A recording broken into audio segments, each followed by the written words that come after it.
Jean-Pierre has repeatedly said that on the record here that Biden would not pardon his son. She said that several times at the White House podium. A number of Democrats have criticized the president for taking this action. Republican South Carolina Congressman Russell Fry sits on the House Oversight and Judiciary Committees. Great to have you on. Thank you so much, Congressman, for coming on. What do you make of the White House's response to this and how they describe this pardon? Well, I think it's a joke. I mean, if their lips are moving, that means that they're lying.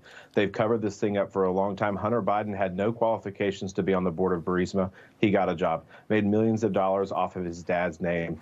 He was hit, the DOJ slow-walked these prosecutions to the point where they missed the most incriminating years while he was at Burisma. Then he got a sweetheart plea deal that ultimately fell through, thankfully, because of the judge, but that nobody would have gotten except a Biden.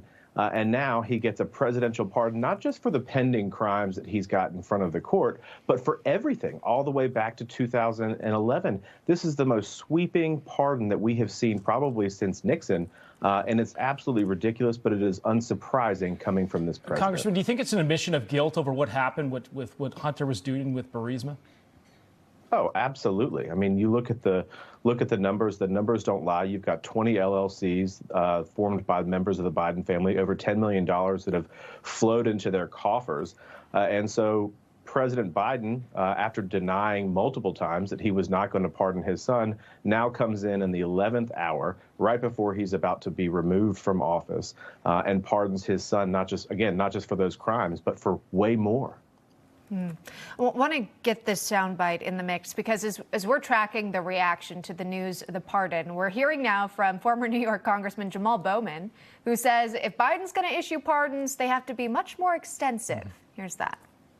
Don't stop at Hunter Biden. Thank you. Pardon the 40 people who are on death row right now to get them off of death row, number one. Number two, pardon the 3,000 people who are in federal jail for trumped-up marijuana charges, pardon them as well so they can get back to their communities and contribute to their economies.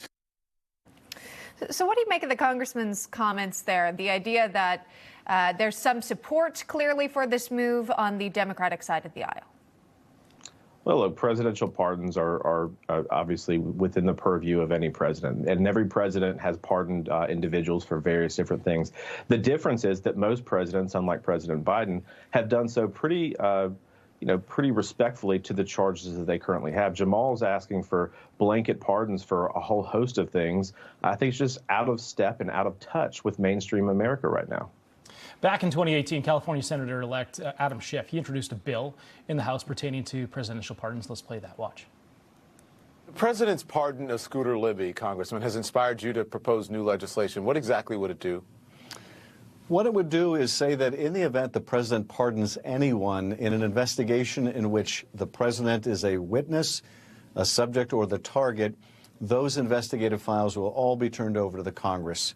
The Congress ought to know whether the president is using the pardon power to obstruct justice. The American people have a right to know.